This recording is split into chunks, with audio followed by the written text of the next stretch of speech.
Good afternoon, students. Let us continue lesson 3, 10th Social History lesson 3. In the last class, we have seen the causes and the course of the war. Course of the war, two divisions are நடந்ததுன்னு பார்த்தோமா. அதில் European continent country western சைடில் நடந்ததை complete பண்ணியிருக்கோம். இப்போ வந்து பார்த்திங்கன்னா south Asia Pacific சைடில் என்ன வார் என்ன எப்படி நடக்குது அப்படின்னு சொல்லி இந்த கிளாஸில் பார்க்க போகிறோம். Let us continue the lesson. War in the Asia Pacific region. இப்போ ஏஷியன் காண்டினென்ட் சைடில் இருக்கிற பசிபிக் ஓஷன் சைடில் தானே ஜப்பான் இருக்குன்னு பார்த்தோம். அப்போது அந்த ரீஜியனில் நடக்கிற வாரை பற்றி நம்ம இப்போ பார்க்க போகிறோம். Japan had entertain the visions of a glorious empire very much on the same lines as Hitler. இப்போ ஹிட்லர் வந்து பார்த்திங்கன்னா ஜெர்மனியில் நேஷ்னல் சோசியலிஸ்ட் பார்ட்டி ஒன்று ஆரம்பித்து ஒரு நேசிசம் அப்படின்னு சொல்லி ஒரு பார்ட்டியை ஃபார்ம் பண்ணி ஒரு எம்பையர் பில்ட் பண்ண மாதிரியே அதாவது ஏஷியன் பசிபிக் சைடில் வந்து ஒரு பிக் எம்பையரை ஹிட்லர் மாதிரியே நம்மளும் ஃபார்ம் பண்ணணும் அப்படின்னு சொல்லி ட்ரீமில் வந்து பார்த்திங்கன்னா ஜப்பான் இருக்காங்க. So Japan army invaded Manchuria in 1931. இது நம்ம முன்னாடியே நம்ம பார்த்தோம். Japan invaded Manchuria in 1931. தோ அவங்க கேப்சர் பண்ணனால அவங்க என்ன பண்ணாங்க, லீக் ஆஃப் நேஷன் ஒரு பீஸ்ஃபுல் ஆர்கனைசேஷன் இருக்குது அப்படின்னு சொல்லி இப்போ after the end of the first world war. இப்போ அந்த ஆர்கனைசேஷனில் பார்த்திங்கன்னா இந்த சைனா போய் ஜப்பான் வந்து எங்களை இன்வைட் பண்ணிட்டாங்க அப்படின்னு சொல்லி அவங்க வந்து என்ன பண்ணுறாங்க, அப்பீல் பண்ணுறாங்க. That though China appeal to the League of Nation, this act of aggression did not attract the attention of United States or Britain. இப்போ வந்து ஜப்பான் வந்து சைனாவை கேப்சர் பண்ணுற அந்த ஆக்ட் பார்த்திங்கன்னா அவங்களுக்குள்ளேயே ஒரு ஃபைட் கிரியேட் ஆகுமா சைனாக்கும் ஜப்பானுக்கும். இப்போ அந்த ஆக்டிவிட்டி பார்த்திங்கன்னா என்னாச்சு, இப்போ அலீஸ் சைடில் இருக்கிற பிரிட்டனையும் யுனைடெட் ஸ்டேட்ஸையும் அந்த ஆக்டிவிட்டி வந்து பார்த்திங்கன்னா அவங்கள அட்ராக்ட் பண்ணல. In 1937 Japan invaded China and seized Beijing. Beijing அப்படின்றது பார்த்திங்கன்னா now it is known as Peking அப்படின்னு சொல்லுவோம். ஸோ 1931 சைனாவில் இருக்கிற மஞ்சூரியாவை ஜாப்பனீஸ் ஆர்மி கேப்சர் பண்ணுறாங்க. சைனா வந்து பார்த்திங்கன்னா அதை அப்பீல் பண்ணுறாங்க எங்கள் லீக் ஆஃப் நேஷனில். அதுக்கப்புறம் 1937 Japan invaded China and seized captured Beijing, Peking as it is known then now, which had traditionally the capital of China. சைனானுடைய கேபிட்டல் என்னது Beijing, it is known as Peking. அந்த ரீஜியனையும் capture பண்ணிட்டாங்க. The region around Shanghai also captured. இப்போ சைனாவில் ஒவ்வொரு ஏரியாவை என்ன பண்ணுறாங்க, ஜப்பான் வந்து கேப்சர் பண்ணிக்கிட்டே வராங்க. ஃபஸ்ட்டு என்ன பண்ணுறாங்க, ஷாங்காய் கேப்சர் பண்ணுறாங்க. அதுக்கப்புறம் பார்த்திங்கன்னா நாங்கிங் அப்படின்னு சொல்லுவோம். At present its name. The capital was captured at the end of the year. இப்போ அந்த கேபிட்டல் சிட்டி என்ன பண்ணிட்டாங்க, எண்ட் ஆஃப் த இயர்னா 1937 கேப்சர் பண்ணிட்டாங்க. Japan army indulged in a biggest slaughter ever known in the history of Nanjing. இப்போ நான்சிங்னுடைய அந்த place, அந்த capital சிட்டினுடைய ஹிஸ்ட்ரியிலேயே இப்போ ஒரு வரலாறு அப்படின்னு சொல்கிறப்போ இப்போ நம்மளுடைய லைஃப் டைமில் இது மாதிரி நடந்ததில்லை அப்படின்னு சொல்கிறாங்க. அந்த மாதிரி ஜாப்பனீஸ் ஆர்மி வந்து பார்த்திங்கன்னா கில்லிங் எல்லோ ஸ்லேட்டர் அப்படின்றது ஒரு குரூப் ஆஃப் பீப்புள் அப்படியே ஃபுல்லாக என்ன பண்ணுறது, கில் பண்ணுறது. ஸ்லேட்டர் இனப்படுகொலை அப்படின்னு நம்ம சொல்லுவோம். அந்த மாதிரி பார்த்திங்கன்னா நான்சிங்னுடைய ஹிஸ்ட்ரியில் பார்த்திங்கன்னா அந்த மாதிரி ஜப்பான் ஆர்மி செஞ்ச மாதிரி இது வரலும் நடந்ததே இல்லை. Civilians were killed in mass for sport and all females from children to old women were raped and many were torture and killed after being raped. பார்த்திங்கன்னா சிவிலியன்ஸ் அப்படின்றது நம்ம காமன் பீப்புள், அந்த கண்ட்ரியில் இருக்கிற பீப்புள் வந்து பார்த்திங்கன்னா கில் பண்ணுறது ஒரு விளையாட்டுத்தனமா. அப்போ நம்ம சொல்லுவோம், நம்ம ஏதாவது செஞ்சோம்னா விளையாட்டுத்தனமா எதுவும் செய்யாது அப்படின்னு சொல்லி. அந்த மாதிரி விளையாட்டாக ஆரம்பித்த அந்த ஆக்டிவிட்டி, கில்லிங் ஆக்டிவிட்டி பார்த்திங்கன்னா ஒரு பிக் ஸ்லேட்டர், இன்னும் ஒரு குரூப் ஆஃப் பீப்புளையே கில் பண்ணுற மாதிரி ஒரு லார்ஜ் நம்பர் ஆஃப் பீப்புள் அந்த ஈவெண்ட் வந்து அக்கர் ஆகிடுச்சு. அவங்க வந்து என்ன பண்ணுறாங்க, ஆல் ஃபீமேல்ஸ் வந்து சில்ட்ரன்லேருந்து ஓல்டு விமென் வரல எல்லாத்தையும் ரேப் பண்ணிட்டு அது பார்த்திங்கன்னா நிறைய பேர் என்ன பண்ணாங்க, டார்ச்சர் பண்ணி கில் பண்ணிடுது. ஆஃப்டர் பீயிங் ரேப் பண்ணதுக்கப்புறமா அவங்கள என்ன பண்ணாங்க, டார்ச்சர் பண்ணி கில் பண்ணாங்க. ஹவுசாவ் இப்போ பார்த்திங்கன்னா டாங் அப்படின்னு சொல்லுவோம். அந்த பிளேஸை பார்த்திங்கன்னா and many other parts of the China where overthrown. கவுசு அப்படின்ற பிளேஸையும் மெனி அதர் பார்ட்ஸ் ஆஃப் சைனாவையும் என்ன பண்ணாங்க, அந்த ஜாப்பனீஸ் ஆர்மி வந்து கேப்சர் பண்ணிட்டாங்க. The Chinese army under Chiang Kai-shek retreated to the west to the hilly country from where they were continued to fight the Japanese. அவங்க வந்து ஷியாங் கே ஷேக் அவங்களுடைய லீடர்ஷிப்பில் army வந்து என்ன பண்ணாங்க, அங்கேருந்து அந்த சிட்டியிலேருந்து பின்வாங்கி எங்கே போகிறாங்க, போய் ஒரு ஹில்லி ரீஜன், வெஸ்டர்ன் சைடில் இருக்கிற ஹில்லி ரீஜியனில் ப்ரொடெக்ஷனுக்காக இருந்து அங்கேருந்து என்ன பண்ணாங்க, ஜாப்பனீஸ் ஆர்மியோட ஃபைட் பண்ணுறாங்க. இப்போ நம்ம ஃபஸ்ட்டு என்ன சொன்னோம், ஜப்பான் கேப்சர்ட் மஞ்சூரியா அப்படின்றது பார்த்திங்கன்னா இதுதான் மஞ்சூரியா. நெக்ஸ்ட்டு பார்த்திங்கன்னா அவங்க எங்கே போகிறாங்க, சைனானோட இன்வைட் பண்ணி Beijing the capital of China, அப்போ நம்ம பெக்கிங் அப்படின்னு சொன்னோம், பெக்கிங் இந்த பிளேஸையும் கேப்சர் பண்ணியிருக்காங்க. நெக்ஸ்ட் பார்த்திங்கன்னா ஒவ்வொரு ஏரியாவை கேப்சர் பண்ணாங்க அவங்க. அதுக்கப்புறம் எங்கே போகிறாங்க, ஷாங்காய் அப்படின்னு சொன்னோமா, ஷாங்காயை கேப்சர் பண்ணதுக்கப்புறம் என்ன பண்ணாங்க, Nanjing, now it is known as Nanking, இந்த பிளேஸ் இதுதான் நாங்கிங் அப்படின்றது, அந்த பிளேஸை கேப்சர் பண்ணுறாங்க. நெக்ஸ்ட் பார்த்தீங்கன்னா ஹவுசு, கேங்டாங் அப்படின்னு நம்ம சொன்னோமா, ஹேங்டாங் அப்படின்றது பார்த்தீங்கன்னா இந்த இடத்துல இருக்கு, ஹேங்டாங். It was captured by the Japanese army little by little. சைனாவை இன்வைட் பண்ணி ஒவ்வொரு ஏரியாவும் அங்கே என்ன பண்ணுறாங்க, கேப்சர் பண்ணிக்கிட்டே வராங்க.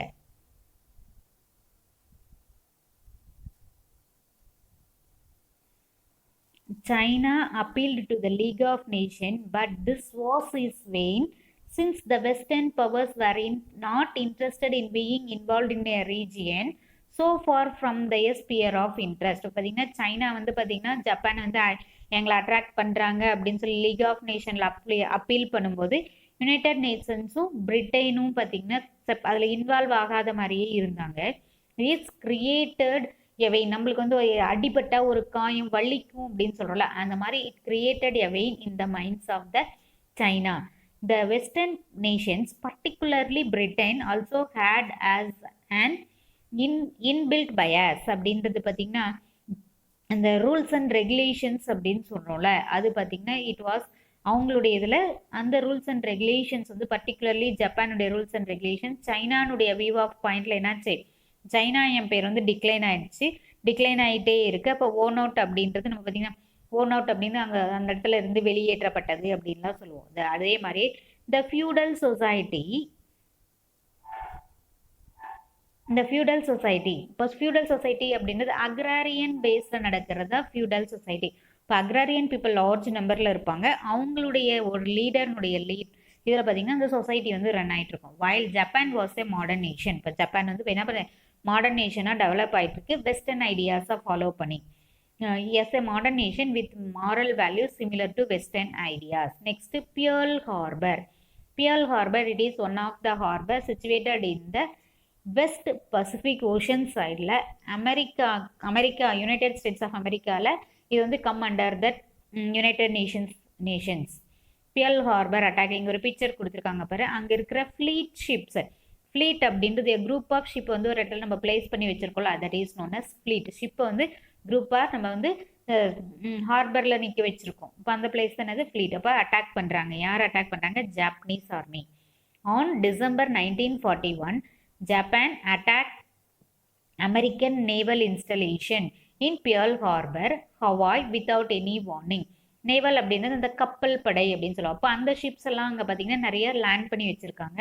அந்த ஹவாய் ஐலாண்டில் இருக்கிற பியர்ல் ஹார்பரை ஜப்பான் வந்து முன்னாடி எந்த வார்னிங் நாங்கள் வந்து அட்டாக் பண்ண போகிறோம் அப்படின்னு சொல்லி எந்த வார்னிங்குமே கொடுக்காத அவங்க என்ன பண்ணாங்க, அமெரிக்காவில் இருக்கிற ஹவாய் ஐலாண்டில் பியர்ல் ஹார்பரை அட்டாக் பண்ணுறாங்க. The idea was to cripple America's Pacific Fleet so that Japan would not face any opposition in its offensive against Southeast Asian countries. இப்போ வந்து பார்த்திங்கன்னா இப்போ நம்ம போய் பியர்ல் ஹார்பரை அட்டாக் பண்ணோம் அப்படின்னு சொன்னால் அந்த பசிபிக் ஓஷன் சைடில் இருக்கிற எந்த கண்ட்ரி இவங்களுடைய ஆக்டிவிட்டிக்கு எகெயின்ஸ்டாக எதுவுமே சொல்ல மாட்டாங்க அப்படின்ற ஒரு தாட்டோடு அவங்க என்ன பண்ணுறாங்க, ஜாப்பனீஸ் ஆர்மி போய் அமெரிக்காவோட பியர்ல் ஹார்பரை அட்டாக் பண்ணுறாங்க. Many battleships and numerous fighter planes were destroyed. இப்போ வந்து அந்த பியர்ல் ஹார்பரில் இருக்கிற அந்த பேட்டில்ஷிப்ஸை என்னது விமானம் தாங்கிய கப்பல் அப்படின்னு சொல்லுவோம்ல, அந்த பேட்டில்ஷிப்ஸு ஃபைட்டர் பிளேன்ஸு என்ன பண்ணாங்க, டெஸ்ட்ராய் பண்ணிட்டாங்க. ஸோ இந்த ஆக்டிவிட்டி பார்த்திங்கன்னா அமெரிக்காவை ஹேங்கர் பண்ணிச்சு, கோவம் உண்டாச்சு. அதனால அப்போ அமெரிக்கா வந்து என்ன பண்ணாங்க, ஜப்பானை அட்டாக் பண்ண ஆரம்பிக்கிறாங்க. The United States declare war on Japan with Britain and China also joining in. United States of America announce பண்ணோன்னே வார் அனௌன்ஸ் பண்ணோன்னே ஜப்பானுக்கு அகெயின்ஸ்டாக அதில் வந்து யார் வந்து ஜாயின் பண்ணிக்கிறாங்க, பிரிட்டனும் சைனாவும் அதோட ஜாயின் பண்ணிக்கிறாங்க. This brought together both the Asia Pacific and the European war into a common cause. இப்போ ஏஷியன் பசிபிக் ரீஜனில் ஜப்பான் இருக்கு. பார்த்தீங்கன்னா வெஸ்டர்ன் சைடில் இருக்கிற கண்ட்ரியை அமெரிக்கானுடைய பியர்ல் ஹார்பரை போய் அட்ராக்ட் பண்ணுது. அந்த அட்ராக்ட் பண்ணும்போது பார்த்தீங்கன்னா பிரிட்டனும் அதில் ஜாயின் ஆயிருக்கு. அப்போ அது வெஸ்டர்ன் பவர்ஸ் இதெல்லாம் ஒரு வாராக கிரியேட் ஆச்சு, யூரோப்பியன் வாராக கிரியேட் ஆச்சு. Most importantly it brought the United States with enormous resources into the war as a part of allies. அலியஸ்க்கு சப்போர்ட்டாக அமெரிக்கா வந்து பார்த்தீங்கன்னா enormous resources, large number of ரிசோர்ஸஸோட வாரில் இன்வால்வ் ஆகுறாங்க. ஏன்னா ஏன் அவங்ககிட்ட லார்ஜ் நம்பர் ஆஃப் ரிசோர்ஸஸ் இருக்குது அப்படின்னா, டில் நவ் அவங்க ஐசோலேட்டடாக இருந்தாங்க, எந்த கண்ட்ரிக்குமே அவங்க சப்போர்ட் பண்ணாத இருந்தாங்க. அவங்க கண்ட்ரியை போய் அட்டாக் பண்ணோன்னே அவங்க வாரில் இன்வால்வ் ஆகுறாங்க. அதனால அவங்க வித் ஹியூஜ் ரிசோர்ஸஸோட என்ன பண்ணுறாங்க, வாரில் என்ட்ரு ஆகுறாங்க. பியர்ல் ஹார்பர் நம்ம எங்கே சொன்னோம், அமெரிக்காவில் ஹவாய் ஐலாண்டில் சிச்சுவேட் ஆயிருக்குன்னு சொல்லி நம்ம சொன்னோம். This is Hawaii island. இந்த ஹவாய் ஐலாண்டில் தான் பார்த்திங்கன்னா அந்த பியர்ல் ஹார்பர் சிச்சுவேட் ஆயிருக்கு.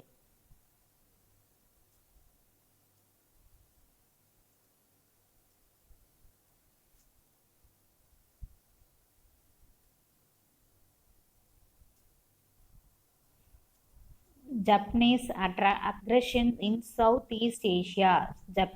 ஜப்பானுடைய அட்டாக் எங்கே இருக்குது, சவுத் ஈஸ்ட் ஏஷியன் கண்ட்ரியில் இருக்குது, சவுத்தில் இருக்கிற East Asian countries. Japan had a spectacular success in their plan to exceed their empire throughout South East Asia.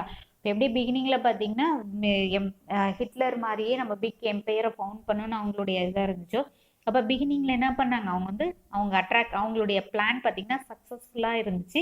அவங்க ஜப்பான் அந்த சவுத் ஈஸ்ட் ஏஷியன் சைடில் இருக்கிற ஒவ்வொரு கண்ட்ரியாக கேப்சர் பண்ண ஆரம்பித்தாங்க. ஃபஸ்ட்டு சைனாவுக்கு அட்டாக் பண்ணாங்களா, சைனாவில் இருக்கிற மோஸ்ட் ஆஃப் த ஏரியாவை அவங்க கண்ட்ரோலில் கொண்டு வந்துட்டாங்க. அதுக்கப்புறம் பார்த்திங்கன்னா Guam, Philippines, Hong Kong, Singapore, Malaya, the Dutch East India company. Dutch East Indies அப்படின்னு பார்த்தீங்கன்னா இந்தோனேஷியா அப்படின்னு நம்ம சொல்கிறோமா, Indonesia and Burma all fell to the Japanese. இப்போ எப்படி சைனா ஒவ்வொரு ஏரியாவை கேப்சர் பண்ணி அவங்களுடைய கண்ட்ரோலில் கொண்டு வந்த மாதிரியே சவுத் ஈஸ்ட் ஏஷியன் கண்ட்ரியை ஐலாண்ட்ஸ் இருக்கிற இது எல்லாமே பார்த்தீங்கன்னா ஸ்மால் ஐலாண்ட்ஸ் தான். இப்போ இதெல்லாம் ஒவ்வொரு இதாக பார்ட்டாக அவங்களுடைய கண்ட்ரோலுக்கு கீழே கொண்டு வந்துட்டாங்க. Allies faced many reverses in the Pacific region because of their inadequate preparation. இப்போ பார்த்தீங்கன்னா சவுத் ஈஸ்ட் ஏஷியன் சைடில் பார்த்தீங்கன்னா யூரோப்பியன் காண்டினென்ட்லேருந்து இந்த பக்கம் வரதுக்கு அவங்க it is far away from there control. So அந்த பிளேஸில் அவங்க என்ன பண்ணாங்க, நிறைய அவங்களோட அலீஸ்னுடைய கண்ட்ரோல் இருக்கிற பிளேசஸ்லாம் பார்த்தீங்கன்னா ஜப்பானுடைய கண்ட்ரோலுக்கு போயிடுச்சு. இந்த colonial rulers especially British withdrew from their territories, leaving the local people to face the atrocities of the Japanese. இப்போ பார்த்தீங்கன்னா காலனியல் ரூலர்ஸ் ஜப்பான் தான், நம்ம ஜெர்மனி பிரிட்டிஷ்லாம் பார்த்தீங்கன்னா நம்ம ஈஸ்ட் சைடில் இருக்கிற கண்ட்ரிலாம் கேப்சர் பண்ணி அவங்களுடைய கண்ட்ரோல் வச்சுருந்தாங்க. அந்த மாதிரி இருக்கிற ஏரியாலாம் அவங்க என்ன பண்ணாங்க, பிரிட்டன் வந்து வித்ட்ரூ அவங்களுடைய ஃபோர்ஸ்லாம் அவங்களுக்கு திரும்ப கூப்பிட்டுக்கிட்டாங்க. அப்போ அவங்கள வந்து அங்கே இருக்கிற பீப்புள் வந்து ஜப்பானுடைய பார்த்தீங்கன்னா அவங்களுடைய கொடுமைகள்லாம் இருக்குல்ல, நீங்களே ஃபேஸ் பண்ணுங்க அப்படின்னு சொல்லிட்டு அவங்க அந்த பீப்புளெலாம் விட்டுட்டு போயிட்டாங்க. Burma, Malaya, Singapore and Dutch East India companies also had a considerable population of Indians and Chinese. But பர்மாவில், மலேசியாவில், சிங்கப்பூரில் அண்ட் இந்தோனேஷியா, டச் ஈஸ்ட் இண்டீஸ்னு சொன்னோமா, அந்த இந்தோனேஷியாவில் பார்த்தீங்கன்னா அங்கே இருக்கிற பாப்புலேஷன் யாராக இருக்காங்க அதிகமாக, இந்தியன் பீப்புளும் சைனீஸ் பீப்புளும். Many Indians walked all the way from Burma to Indian border facing many hardships. இப்போ அங்கே இருக்கிற அந்த Burma, Malaya, Singapore and Dutch East இண்டீஸில் இருக்கிற பீப்புளெலாம் பார்த்தீங்கன்னா இண்டியன்ஸ் என்ன பண்ணாங்க, நடந்தே வந்து பர்மாவை ரீச் பண்ணி பர்மாவுக்கு வந்ததுக்கப்புறம் இந்தியாவை ரீச் பண்ணோம், இந்தியனுடைய பார்டரை ரீச் பண்ணிட்டாங்க. அப்படி அவங்க வரும்போது பார்த்தீங்கன்னா வலையில் நடியில் நிறைய சஃபரிங்ஸ்லாம் ஃபேஸ் பண்ணாங்க. இப்போ many died of the disease and exhaustion. இப்போ டிசீஸ் அஃபெக்ட் ஆகி நிறைய பேர் செத்துட்டாங்க. அதுக்கப்புறம் எக்ஸாஷன் அப்படின்றது நம்ம ஒரு லாங் டிஸ்டன்ஸ் ட்ராவல் பண்ணி வந்தோம், இல்லை ஒரு ஒர்க்கை வந்து நம்ம கண்டினியூஸாக ரொம்ப நேரம் செய்யணும், நம்ம டயர்ட் ஆயிரும்ல, அந்த மாதிரி டயர்டாயும் நிறைய பேர் என்ன பண்ணிட்டாங்க, இறந்துட்டாங்க. Those who remind suffer under the Japanese. அப்போ அங்கேயே அந்த பர்மாவில், மலேசியா, சிங்கப்பூர், டச் ஈஸ்ட் இண்டீஸில் இருந்தவங்க பார்த்தீங்கன்னா பாதி பேர் நடந்தே வந்து இந்தியாவுக்கு வந்தாங்க. அப்படி வரும்போது பார்த்தீங்கன்னா நிறைய டிசீசஸ் அட்டாக் ஆகி டயர்டாகி இறந்துட்டாங்க. ரிமைனிங் ஒரு சில பீப்புள் அங்கேயே ஸ்டே பண்ணவங்க ஜாப்பனீஸ்னுடைய என்ன பண்ணாங்க, அவங்களுடைய கொடுமைகளுக்கெல்லாம் ஆளாயிட்டாங்க.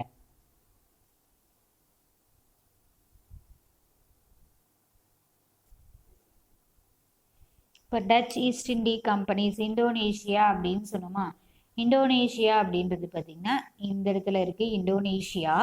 நெக்ஸ்ட்டு பார்த்தீங்கன்னா பிலிப்பைன்ஸ் பார்த்தீங்கன்னா இந்த பிளேஸில் இருக்குது. நெக்ஸ்ட்டு ஹாங்காங் அப்படின்றது பார்த்தீங்கன்னா அது அப்புறமா ஏஷியா மேப்பில் காமிக்கிறேன். Next Singapore, Malaysia. அப்போ மலேசியா, சிங்கப்பூர் இங்கே இருக்குது. இப்போ இந்த பிளேஸ்லாம் எங்கே யாருடைய கண்ட்ரோலில் வருது, ஜாப்பனீஸ்னுடைய கண்ட்ரோலுக்கு வந்துடுது.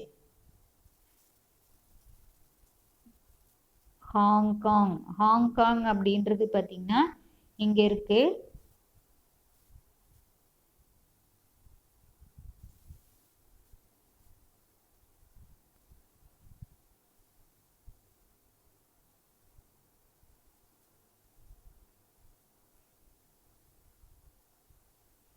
Hong Kong, Philippines, Singapore, Malaysia, Burma. These are the places occupied by Japanese.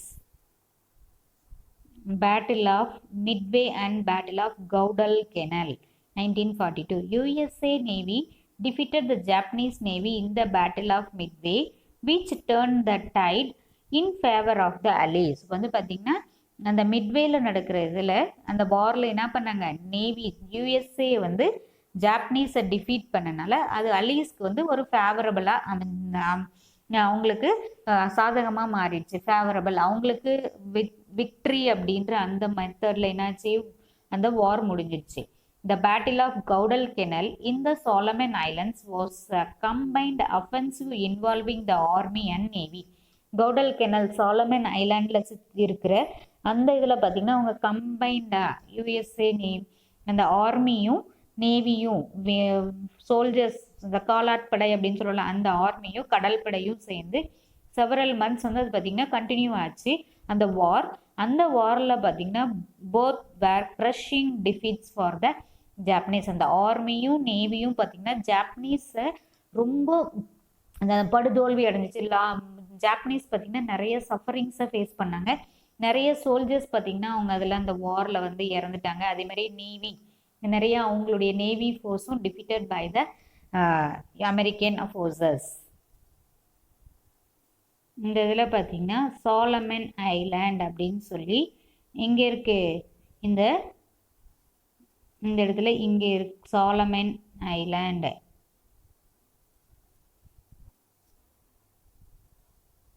Solomon island is here. ஆஸ்திரேலியாவில் இருக்கிற சாலமன் ஐலாண்ட் அப்படின்ற அந்த பிளேஸில் பார்த்தீங்கன்னா யூஎஸ்ஏ ஆர்மியும் நேவியும் என்ன பண்ணாங்க, ஜாப்பனீஸ் ஆர்மியும் நேவியும் டிஃபீட் பண்ணிட்டாங்க.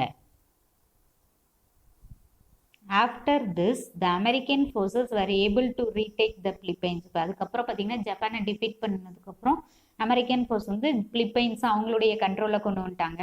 Gradually the Japanese were thrown out most of their conquered territories. அவங்க கேப்சர் பண்ண எல்லா பிளேஸ்லையுமே பார்த்தீங்கன்னா அங்கேருந்து அவங்களுடைய இது என்ன பண்ணாங்க, ஃபோர்ஸ்லாம் get back to their countries. In 1944 combined British and Indian army were able to push back to the Japanese who attempt to invade north east India. இப்போ இந்தியனும் பிரிட்டிஷும் ரெண்டு ஆர்மியும் சேர்ந்து என்ன பண்ணாங்க, ஜாப்பனீஸ் வந்து நார்த் ஈஸ்ட் சைடில் வந்து கேப்சர் பண்ண எல்லா பிளேஸையும் என்ன பண்ணாங்க, அங்கேருந்து அவங்கள வெளியேற்றிட்டாங்க. Then along with the Chinese the push the Japanese out of Burma and liberated Malaysia and Singapore. இப்போ அதே மாதிரி சைனீஸோட சேர்ந்து என்ன பண்ணாங்க, சைனீஸ் அவங்க சைனாவில் ஜாப்பனீஸ் கேப்சர் பண்ண பிளேஸ் அவங்க வந்து அங்கேருந்து என்ன பண்ணாங்க, அந்த ஏரியாவிலேருந்து ஜாப்பனீஸை வெளியே அனுப்பிட்டாங்க. அதே மாதிரி ஃப்ரீ பண்ணாங்க. எந்தெந்த கண்ட்ரியை லிபரேட் பண்ணாங்க, மலேசியா ஃப்ரீ ஃப்ரம் ஜப்பான், ஜாப்பனீஸை மலேசியா அண்ட் சிங்கப்பூரை ஃப்ரீ பண்ணிட்டாங்க. Hiroshima and Nagasaki August 1945.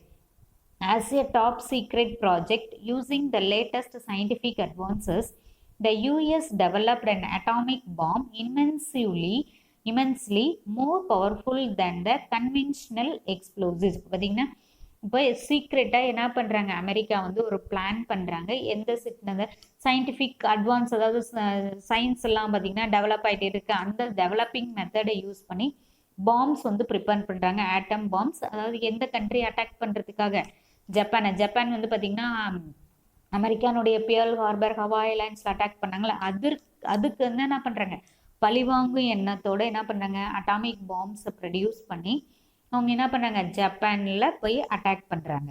The Japanese generals refuse to surrender and finally USA dropped the atom bomb on Hiroshima. அப்போ வந்து ஜாப்பனீஸ் ஆர்மி வந்து சரண்டர் ஆகிறதுக்கு அமெரிக்கன் ஃபோர்ஸஸ் கிட்ட refuse பண்ணனால America வந்து என்ன பண்ணுறாங்க, ஃபஸ்ட்டு ஹிரோஷிமா, ஜப்பானில் இருக்கிற ஹிரோஷிமா சிட்டி மேலே என்ன பண்ணாங்க, ஆட்டம் பாம் ட்ராப் பண்ணாங்க.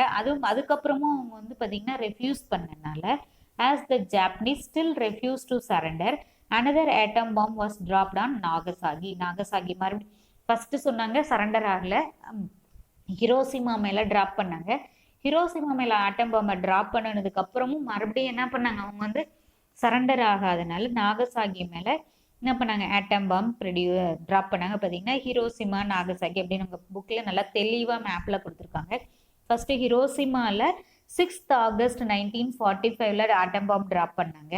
அவங்க சரண்டர் பண்ணாதனால மறுபடியும் என்ன பண்ணாங்க, 3 டேஸ்க்கு லேட்டராக 9th August நாகசாகி சிட்டி மேலே என்ன பண்ணாங்க, ஆட்டம் பாம் ட்ராப் பண்ணிட்டாங்க.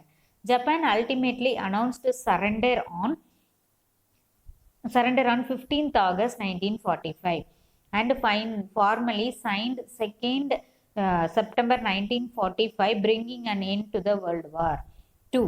இப்போ பார்த்தீங்கன்னா அதுக்கப்புறம் ஆட்டம் பாம் நாகசாகி மேலே ட்ராப் பண்ணதுக்கப்புறம் நாங்கள் சரண்டர் ஆயிடுறோம் அப்படின்னு சொல்லி அனௌன்ஸ் பண்ணுறாங்க. அதுக்கப்புறம் 15th August 1945 சரண்டர் ஆகிறோம்னு சொல்கிறாங்க. 2nd September 1945 ஒரு அக்ரிமெண்ட், இப்போ treaty of Versailles First world War மாதிரி இந்த ட்ரீட்டி ஜப்பானுக்கும் அமெரிக்காவுக்கும் பிட்வீனில் ஒரு அக்ரிமெண்ட் சைன் பண்ணதுக்கப்புறம் Second world War came to an end.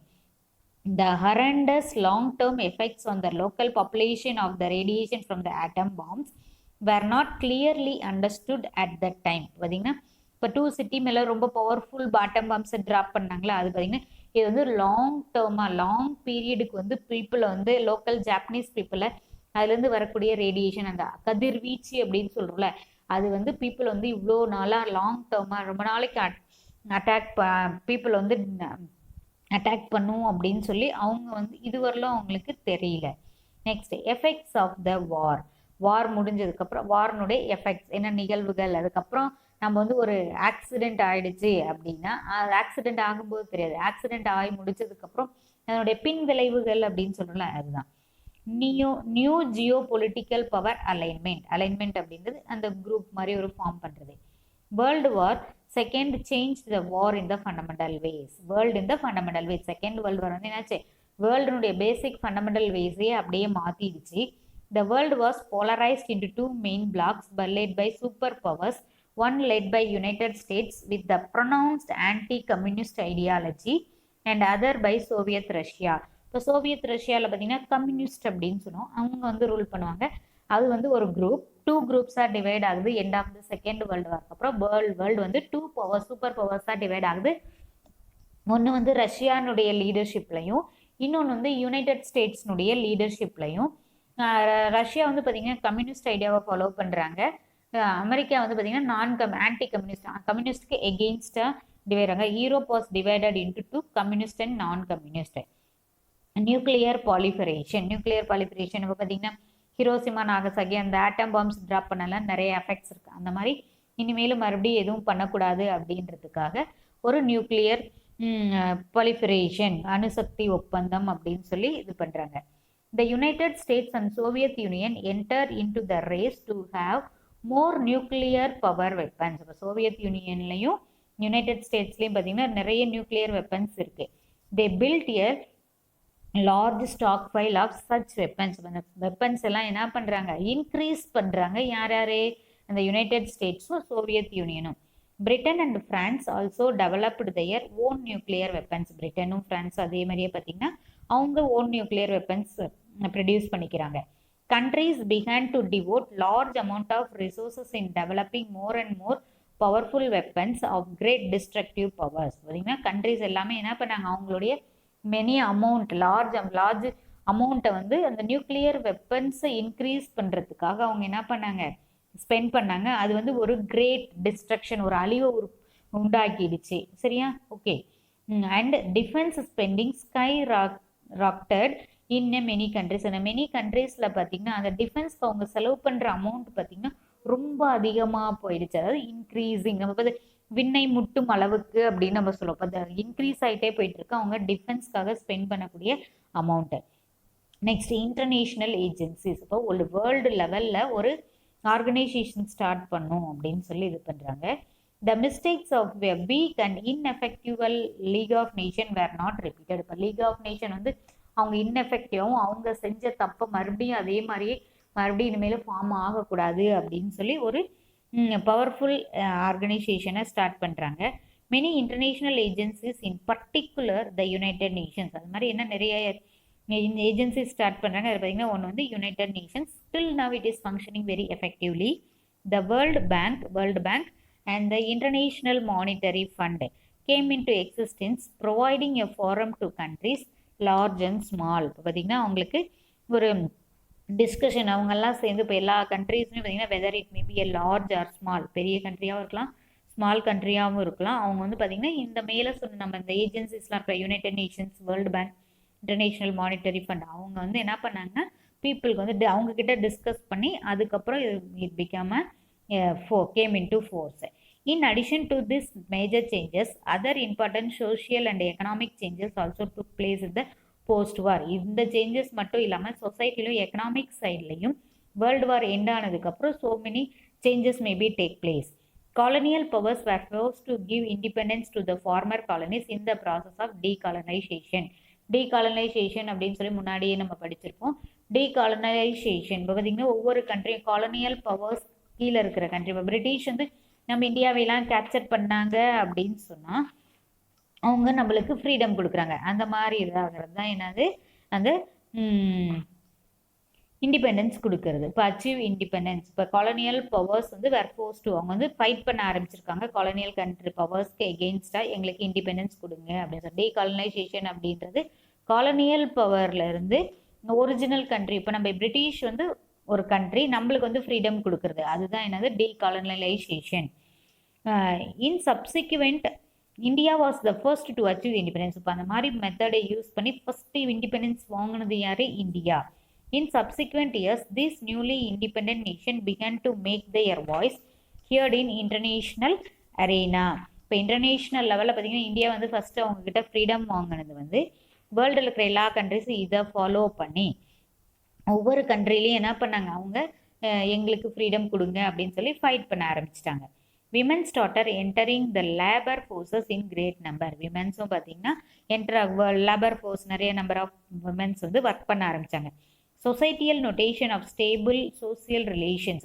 இப்போ வந்து பார்த்திங்கன்னா சொசைட்டியில் டிஃப்ரெண்ட் ஐடியாஸ் கருத்துக்கள்லாம் உருவாயிருக்கு. என்னது விமென்ஸ்க்கு வந்து ஒரு நிலையான ரிலேஷன்ஷிப், அதில் பார்த்திங்கன்னா marriages, family marriages and family changed as many more and more women became economically independent. Economic லெவலாக அவங்க வந்து ஒவ்வொரு இதுவரை என்ன பண்ணாங்க, ஃப்ரீடம் கிடைச்சிது. அவங்க வந்து ஒவ்வொருத்தரும் வேலைக்கு போகும்போது அவங்க சொசைட்டியில் அவங்களுடைய ஆக்டிவிட்டிஸ் இன்க்ரீஸ் ஆகிட்டே போயிட்டுருக்கு. விமெனுக்கு ஒரு ஃப்ரீடம் கிடைச்சது. அதுக்கு முன்னாடி பார்த்திங்கன்னா பாரதியார் ஒரு பாட்டு பாடியிருப்பார், அடுப்பூதும் பெண்களுக்கு படிப்பதற்கு அப்படின்னு சொல்லியிருப்பார். அந்த ஸ்டேஜஸ்லாம் மீறி விமெனும் both men and women equal, எல்லாருமே எல்லாம் செய்யலாம் அப்படின்ற போது விமெனும் எக்கனாமிக்கலி இண்டிபெண்டன்ட், வேற யாரையும் டிபெண்ட் பண்ணி இல்லாமல் அவங்க சம்பாதிக்கிறாங்க, அவங்களுடைய நீட்ஸை அவங்க சாட்டிஸ்ஃபை பண்ணிக்கிற அளவுக்கு அவங்க என்ன பண்ணிட்டாங்க, சொசைட்டியில் வளர்ந்துருக்குறாங்க.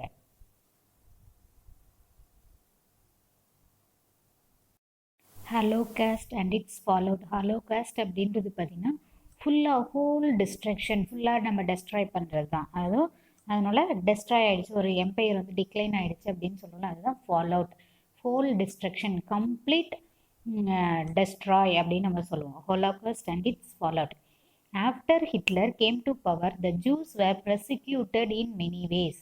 So when Hitler became the ruler of Germany, அந்த ஜெர்மனியில் பார்த்தீங்கன்னா ஜூஸ் பீப்புள் அப்படின்னு சொன்னோமா அவங்கள வந்து டிஸ்ட்ரஸ்ட் பண்ணுறாங்க அப்படின்னு சொல்லி டிஸ்லைக்டு அப்படின்லாம் நம்ம முன்னாடி லெசனில் ரைஸ் ஆஃப் அடால்ஃப் ஹிட்லரில் நம்ம பார்த்தோம். இப்போ அவங்க வந்து பார்த்திங்கன்னா இந்த ஜூஸ் பீப்புள் வந்து பார்த்திங்கன்னா தே மேபி என்னது அவங்கள வந்து என்ன பண்ணுறாங்க அப்படின்னு சொன்னால் கொடுமைப்படுத்துகிறாங்க. In many ways they were ill treated in many ways they were deprived of their civil rights. அவங்களுக்கு ரெஃப்யூஸ் பண்ணுறாங்க, அவங்களுக்கு எந்த ரைட்ஸுமே கொடுக்காத, அவங்களுக்கு எந்த ஃப்ரீடமும் கொடுக்காம இருக்குது. ஃபர்ஸ்ட் அவங்களுடைய சிவில் ரைட்ஸ், அதுக்கப்புறம் தயர் ப்ராப்பர்ட்டிஸ் வேர் கான்ஃபிஸ்டிகேட்டட். இப்போ அவங்களுடைய ப்ராப்பர்ட்டிஸ் எல்லாம் பார்த்திங்கன்னா கேப்சர் பண்ணிக்கிறது, அவங்க ப்ராப்பர்ட்டிஸ் அவங்கக்கிட்ட இருந்து பிடுங்கிக்கிறாங்க அப்படின்னு நம்ம சொல்கிறோம்ல. They may be taken from the Jews people, அவங்களுடைய ப்ராப்பர்ட்டியும் அவங்கக்கிட்ட இருந்து எடுத்துக்கிட்டாங்க. And many were confined to ghettos. இப்போ மெனி பீப்புள் வந்து பார்த்திங்கன்னா கெட்டாஸ் அப்படின்றது எ பார்ட் ஆஃப் பீப்புள், ஒரு பீப்புள் வந்து ஒரு குரூப் ஆஃப் பீப்புள் ஒரு பிளேஸில் வந்து இருக்கிறாங்கல்ல, அதாவது லிவிங் பிளேஸ் அப்படின்னு சொல்லுவோம். இப்போ அந்த ஸ்லம்ஸ் அப்படின்னு சொல்லுவோம். இப்போ வந்து ஸ்லம்ஸ் அப்படின்றது இந்த குடிசை பகுதி அப்படின்னு சொல்கிறோம்ல, அந்த பிளேஸையும் என்ன பண்ணுறாங்க அவங்கக்கிட்ட, அவங்க வந்து அந்த பிளேஸ்க்கு வந்து என்ன பண்ணிட்டாங்க, மூவ் பண்ண வச்சுட்டாங்க. அதாவது பிக் பில்டிங்ஸ் அந்த மாதிரி இருக்கிறவங்க வந்து பார்த்திங்கன்னா ஸ்லம் ஏரியாஸில் லிவிங் பிளேஸாக மாற்றிட்டாங்க.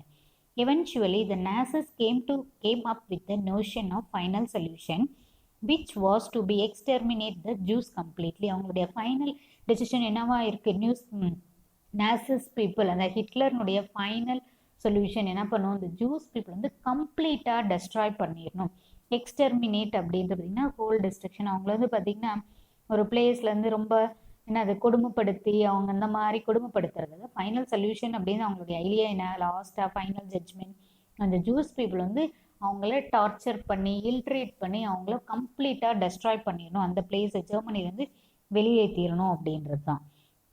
Jews in Germany and in all countries overrun by the Nazis were rounded up and transported in the cattle cars to the concentration camps. Jews people, ஜெர்மனியில் இருக்கிற ஜூஸ் பீப்புளும் அவங்களுடைய colonial countries, அவங்க capture பண்ண கண்ட்ரீஸில் இருக்கிற பிளேசஸில் இருக்கிற juice பீப்புளும் என்ன பண்ணாங்க, ரவுண்ட் அப் பண்ணி அவங்களெல்லாம் கேப்சர் பண்ணி என்ன பண்ணாங்க, அனிமல்ஸ்லாம் ஏற்றிட்டு போவாங்கல்ல அந்த வண்டியில். இப்போ நம்ம டாக்ஸ்லாம் பார்த்திங்கன்னா பிடிச்சிட்டு போவாங்க, அது ஒரு வண்டி மாதிரி வச்சு ஃபுல் அதை என்ன பண்ணுவாங்க, டோர் போட்டு ஃபுல்லாக கவர் பண்ணி ஏர்லாம் உள்ள என்ட்ராகாத மாதிரி இருக்கிற கேட்டல்ஸ்லாம் அனிமல்ஸ்லாம் எடுத்துகிட்டு போகிற வெஹிக்கல்லாம் அவங்களை என்ன பண்ணாங்க, கான்சன்ட்ரேஷன் கேம்ப்ஸ், அந்த பிரிசனர்ஸ் ஆஃப் த வார் அவங்களெல்லாம் பிடிச்சிட்டு போய் வாரில் வந்து பார்த்திங்கன்னா அவங்கள கேப்சர் பண்ணிக்கிட்டு போய் ஒரு ப்ரிசனில் வச்சுருப்பாங்க, அதுதான் கான்சன்ட்ரேஷன் கேம்ப்ஸ். அந்த கேம்ப்ஸ்க்கு என்ன பண்ணாங்க, கூட்டிகிட்டு போயிட்டாங்க. Here they are subjected to inhuman living condition. இப்போ அவங்க அந்த இடத்த பிளேஸில் என்ன பண்ணாங்க, ஹியூமன்னா அவங்கள கன்சிடர் பண்ணாத, தே வேர் மேபி இல் ட்ரீட்டட். அதுக்கப்புறம் பார்த்திங்கன்னா டார்ச்சர் பண்ணி ஹாரிபிள் மெடிக்கல் எக்ஸ்பெரிமெண்ட். அவங்க வந்து பார்த்திங்கன்னா நம்ம ஏதாவது இது போகணுன்னா ஹாஸ்பிட்டலுக்கெல்லாம் போகணுன்னா நம்ம ஃபீவர் கண்டினியூஸ் ஆச்சு நம்மளை வந்து பிளட் டெஸ்ட்லாம் எடுக்க சொல்கிறாங்களா, அந்த மாதிரி அவங்கள வந்து இந்த டெஸ்ட்டெல்லாம் எடுக்க வச்சு அவங்கள ரொம்ப இல்ட்ரீட் பண்ணாங்க. Supposedly in the name of science அப்படின்ற நேமில் அவங்கள இல்ட்ரீட் பண்ணுறாங்க. Finally they were killed in gas chambers. இப்போ கேஸ் சேம்பர்ஸ் அப்படின்றது ஒன்றும் இல்லை, இப்போ நம்ம கான்சன்ட்ரேஷன் கேம்ப்ஸில் கொண்டு போய் அடைச்சி வச்சாங்க, எக்ஸ்டர்மினேட் கேம்ப்ஸில் அடைச்சி வச்சுருக்காங்க அப்படின்னு சொல்கிறோம். அந்த பிளேஸில் இப்போ ஒரு சின்ன ரூமில் நிறைய பீப்புளை அடைச்சி வச்சுருப்போம். இப்போ அந்த மாதிரி இருக்கிற பிளேஸில் என்ன பண்ணாங்க, பாய்சனஸ் கேஸை வந்து விட்டு அது மூலிமா அவங்க என்ன பண்ணுறாங்க, கில் பண்ணுறாங்க. Killing continue till the end of the war when the surveying intimates of different concentration camps were rescued by invading Ali's army. இப்போ அவங்களுடைய கண்டினியூஸ் கில்லிங் வந்து இல்ட்ரீட் எப்படி இருக்குது, எது வரலும் இருக்குது, செகண்ட் வேர்ல்டு வார் எண்ட் ஆகிற வரலுமே இருந்துச்சு.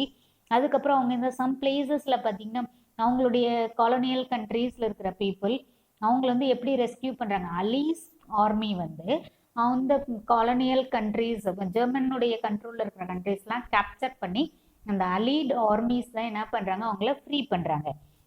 Other ethnic groups especially the Roman Gypsies were also killed in the concentration camps. Jews மட்டும் இல்லை, ரோமன் ஜிப்சிஸ் அப்படின்னு they are the one of the tribal people.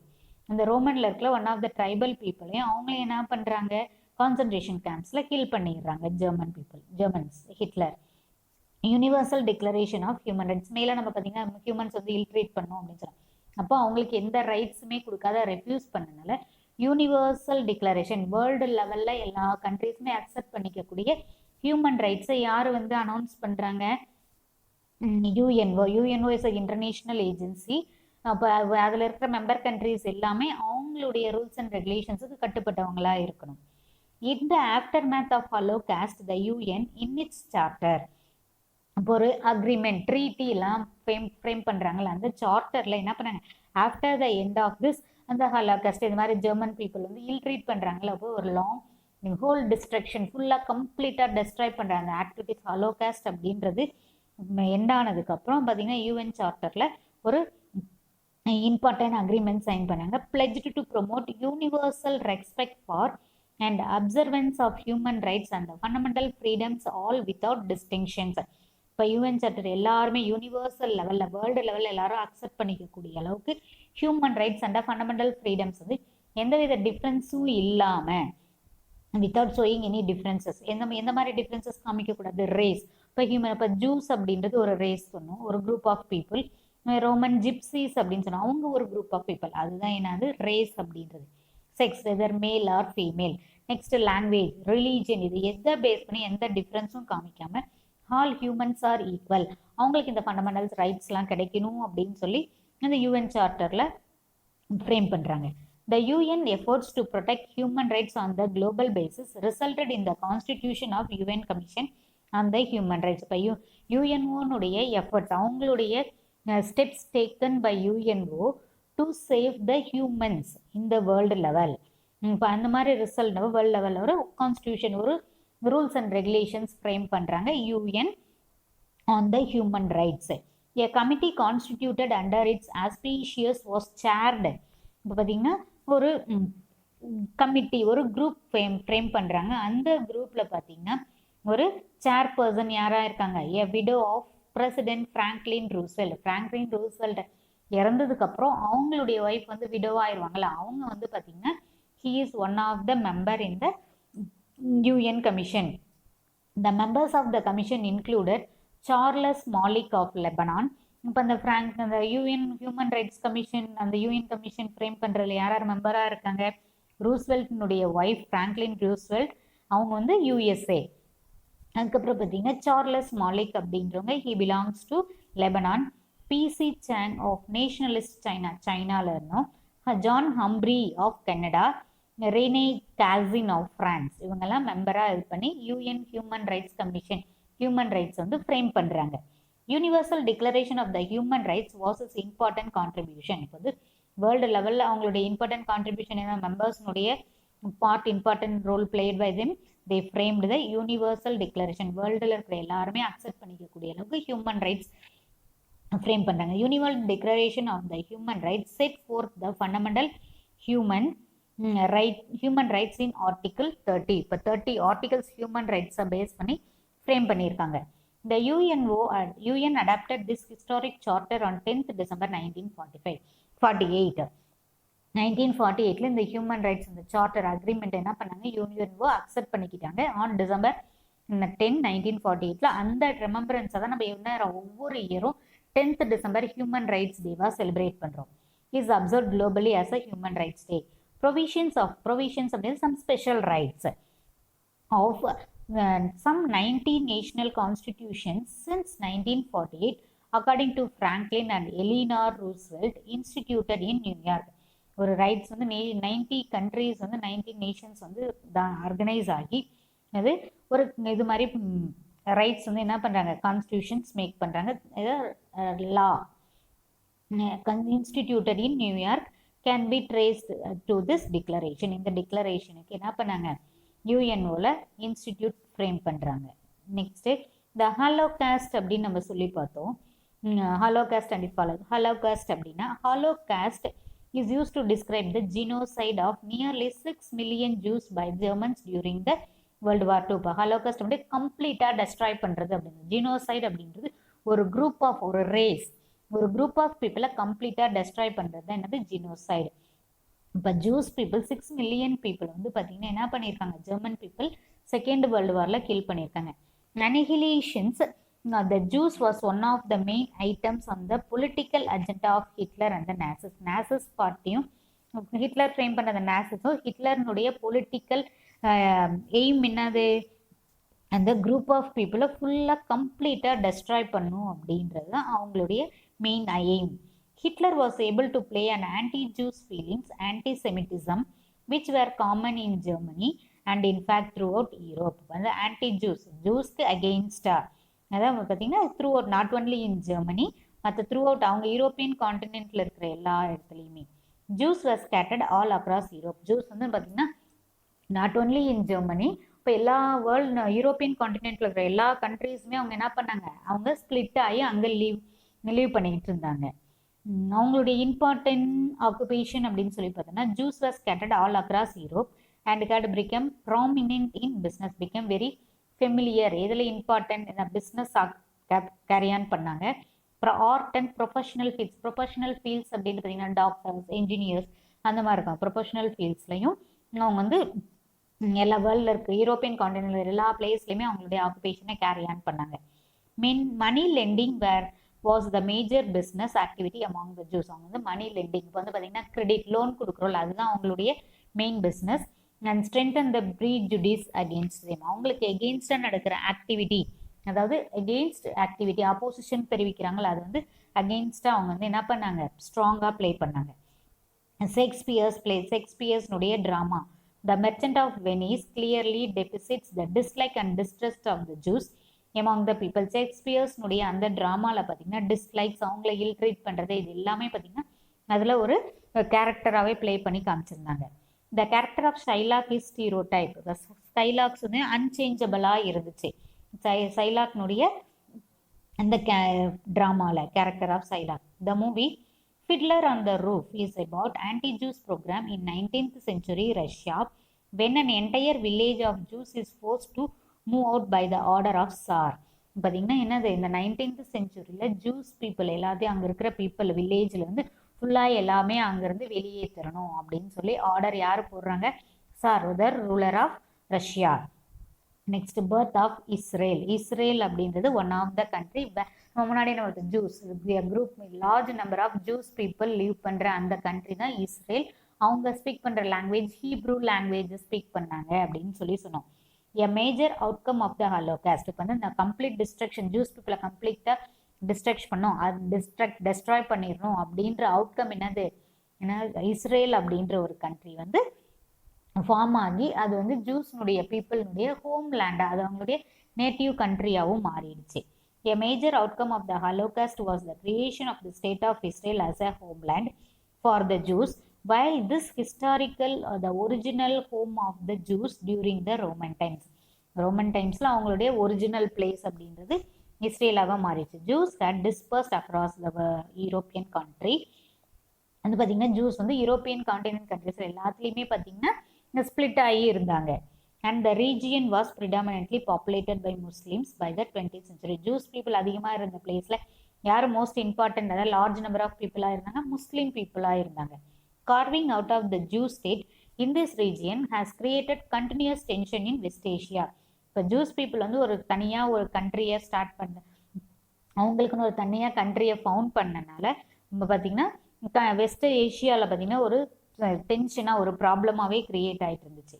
There is a continuous state of hostility. இப்போ அவங்களுக்குள்ள என்னாச்சு, between Arab state and Israel, Arab ஸ்டேட்க்கும் இஸ்ரேலுக்கும் ஒரு enemy create ஆகிட்டாங்க. அவங்களுக்குள்ளேயே பார்த்தீங்கன்னா ஆப்போசிட் பார்ட்டியாக மாறிட்டாங்க, அவங்களுக்குள்ள ஃபைட் நடந்துட்டு இருந்துச்சு. Israel has occupied larger parts of Palestinian homeland. இஸ்ரேலை யார் கேப்சர் பண்ணாங்க, பாலஸ்தீன் அவங்க வந்து கேப்சர் பண்ணாங்க. Israel deprives vast support from the United States. Israel வந்து பார்த்தீங்கன்னா யுனைடெட் ஸ்டேட்ஸ் அவங்களுக்கு எனிமியாக கிரியேட் பண்ணல, அவங்க கிட்ட இருந்து சப்போர்ட் கிடைக்கல. யாருக்கு, இஸ்ரேலுக்கு யுனைடெட் ஸ்டேட்ஸ்லேருந்து support. they did not get the support from the United States. That's it today's class. We will continue the lesson in the next class. Thank you students.